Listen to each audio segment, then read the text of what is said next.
Di sini buat memberi pertanyaan tentang virus yang menyebabkan diare. Jadi pertanyaan pertama itu, Bu, apakah ada gejala khas yang muncul pada diare akibat virus dari buang air besar yang encer? Apa gejala khas yang akibat virus selain buang air besar yang encer? Ya, memang gejala utamanya kan memang BAB cair ya kan, mencret. Jadi sebenarnya gejala lainnya bisa demam. Demam ini kenapa bisa demam? Karena kan bolak-balik ke buang air besar kan, buang air besar yang mengeluarkan cairan lebih banyak. Jadi otomatis tubuh itu mengkompensasi jadi demam. Kenapa? Karena dia udah kurang cairan. Nah, itulah bisa demam. Bisa juga ada beberapa pasien dia jadi kayak mual atau muntah. Nah, karena udah buang BAB-nya banyak, bisa jadi matanya cekung, kurang cairan kan. Jadi kalau dia yang udah sampai dehidrasi, atau kan dehidrasi itu udah kurang cairan. Nah itu aja sih gejala yang spesifik lainnya. Demam karena kompensasi dari itunya, kurang cairannya. Oke. Pertanyaan selanjutnya, Bu, apakah demam dan muntah selalu menyertai diare akibat virus? Pada beberapa pasien ada yang mual muntah, tapi ada beberapa yang tidak diikuti dengan mual muntah. Tapi pada umumnya rata-rata ikut mual dan muntah juga. Oke. Dan juga pertanyaan selanjutnya itu, apakah ada obat-obatan yang dapat diberikan untuk diare akibat virus, atau apakah biasanya sembuh sendiri? Ya tetap ya, memang namanya juga virus itu kan dari sistem imun ya kan, tapi tetap dengan pengobatan. Ini pengobatannya ya, kalau pengobatan ke puskes kan dokter lah yang ngasih. Ini pengobatan dalam rumah. Iya. Di rumah ya bisa lah bikin oralit dulu. Oralit kan bisa mudahnya kan membuatnya yang pakai garam, gula, takarannya. Kalau memang buat oralit buatan atau membeli oralit bisa. Intinya kalau diare itu kita kan membuang air kan, mencret air semua keluar kan. Berarti kamu harus menambah asupan cairan juga. Itu aja intinya untuk menangani diare. Kalau dia demam, kasihlah obatnya demam. Terus bisa juga dikasih vitamin untuk probiotiknya. Itu banyaklah jenisnya ya. Ada Riprolac, ada Lactobe, bisa juga pakai zinc gitu. Gak usah sebut merek lah. Kalau pasiennya diare itu, Bu, masih boleh nggak mengonsumsi susu atau ada susu yang khusus buat yang diare gitu, Bu? Sebenarnya karena jadi kan kalau diare itu kan pencernaannya jadi cepat dia memproses ya kan. Penyerapannya jadi tidak baik kan. Bahkan kalau kita dengar dari stetoskop peristaltiknya pasti tinggi. Kenapa? Karena ya cepat dia penyerapan. Jadi memang banyak yang menyarankan jangan diminum susu dulu, karena kan takut jadi itu kan mengandung gula, takut nanti memperbanyak jadinya konsistensi cairannya, volumenya makin banyak gitu. Apalagi kan kalau pasien-pasien yang mual muntah kan susu asam itu nggak boleh, nanti jadi memperparah mual muntahnya gitu. Kalau penyakit diare itu, Bu, apa aja kayak tumbuhan verbal gitu yang bisa dikasih buat diare? Kalau nggak ada pengobatan gitu kan, Bu, kalau di rumah kan bisa dikasih kayak obat-obatan gitu loh, obat-obatan yang dari tumbuhan gitu, Bu. Apa aja obat-obatannya? Ada nggak, Bu? Tahu aku ya kalau untuk pengobatan herbal ya, rata-rata langsung pengobatan yang inilah, kurang tahu kalau itu ya. Tapi kalau untuk ya paling saya tahunya ya bisa bikin oralit buatan. Nah udah tahu lah semua oralit buatan kan, berapa takaran gula sama darahnya. Kalau untuk tumbuh-tumbuhan sejauh ini belum ada yang saya tahu ya, kurang tahu kalau entah ada di luar sana yang tahu.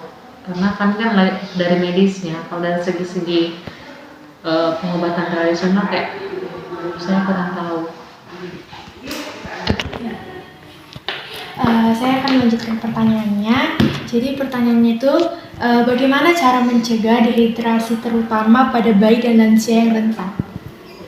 Mencegah dehidrasi. Ya, terutama pada bayi dan lansia yang rentan. Ya kan tadi udah saya jelasin kan, kalau diare itu kan cairan yang banyak keluar kan, berarti ya kita supportnya cairan, banyak makan, banyak minum, yaitu tadi dibantu dengan ada namanya probiotik supaya memperbaiki pola pencernaannya lagi, supaya nggak jatuh ke dehidrasi kan, ya tetap cairan yang dikejar.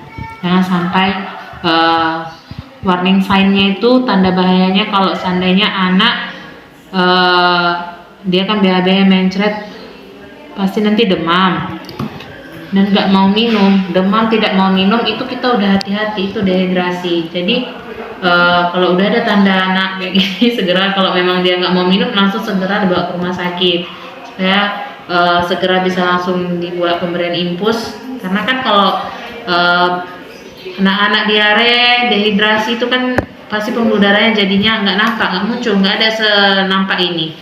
Nah, jadi ya orang tua, anak-anak itu paling sering yang untuk diare, berarti harus ngejar cairan, harus banyak minum, itu aja ya, jangan sampai jatuh ke dehidrasi. Jadi harus banyak minum ya Bu kalau diare. Iya, Oralit itu kan kalau anak-anak kan ada Pedialit, ya itu tadi Lactobe itu sama kayak Oralit juga, dia serbuk dibuat air, dicampurkan ke air, diminum tuh. Pertanyaan selanjutnya, pertanyaan seputar juga nutrisi sama makanan-makanan.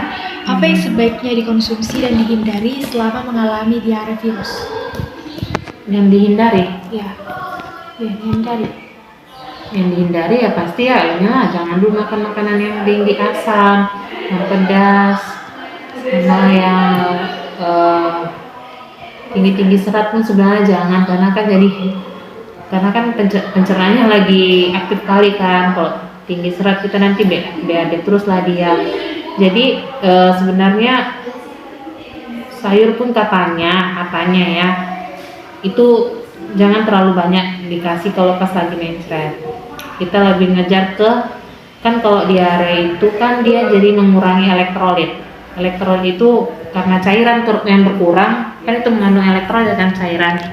Jadi sebenarnya satu tadi kan ngejar cairan, itu lagi yang mengandung elektrolit tinggi lah, kita lebih mensupport ke makanan. Kalau seperti pisang yang tinggi kalium, kenapa? Diare kan yang paling sering berkurang dari elektrolit itu kalium. Nah, jadi harus yang tinggi. Terus itu tadi jangan yang tinggi serat kali, makanan pedas, asam, yang gitu.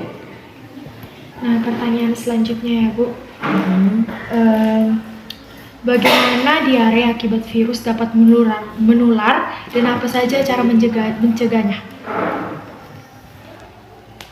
Penyebab diare karena virus itu biasanya paling banyak kan virus rotavirus. Makanya kan sekarang udah ada vaksin rotavirus 1, 2, 3. Nah, kalau dulu kan dulu ada tapi nggak diklaim, nggak merupakan program pemerintah. Tadi pertanyaannya apa? Untuk mencegah ya? Iya, untuk mencegah. Itu tadi satu lah, bisa anak-anak rutinlah dibawa ke posyandu vaksin rotavirus. Ini dari 2 bulan, kalau nggak salah dari umur 2 bulan udah rotavirus. Rotavirus kan vaksinnya cuman kayak polio, ditetes gitu. Terus itulah untuk pertahanan tubuh ya. Jadi kalau seandainya nanti masuk lagi virusnya, kita udah ada punya kekebalan tubuh, itulah vaksin. Terus pencegahannya lagi, ya itulah buang.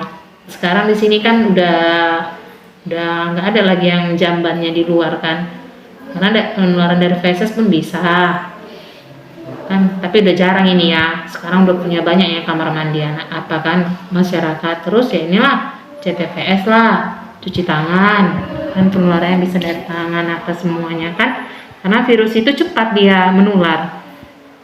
Tapi bisa sembuh sendiri, tapi tetap harus disupport dengan obat-obat. Terus apa lagi pertanyaanmu tadi, Dek? Pencegahan sama apa? Bu. Itu aja Bu cara mencegahnya Bu. Kenapa dia bisa menular Bu gitu? Ya CTPS, PHBS. Intinya hidup bersih lah. Oke Bu, pertanyaan yang terakhir lah ya Bu. Bagaimana tanda-tanda dehidrasi pada bayi atau anak yang harus segera diwaspadai? Tadi kan udah saya bilang. Demam, tidak mau minum, terus bibirnya kering, terus ini cekung, matanya cekung, udah dingin, akral, tahu akral, tangan kakinya sudah dingin. Itu udah tanda-tanda dehidrasi berat.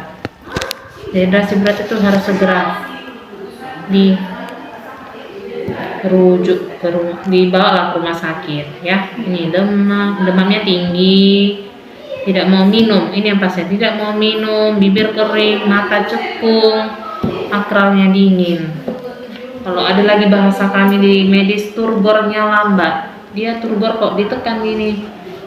Misalnya ini kan ditekan, kan cepat balik kan. Kalau dia enggak, lambat baliknya gitu. CRT namanya. CRT. Pada siang hari ini sudah selesai. Terima kasih Bu sudah mau membantu untuk menjawab pertanyaan-pertanyaan kami tentang seputar virus. Sama. Oke, terima kasih Bu.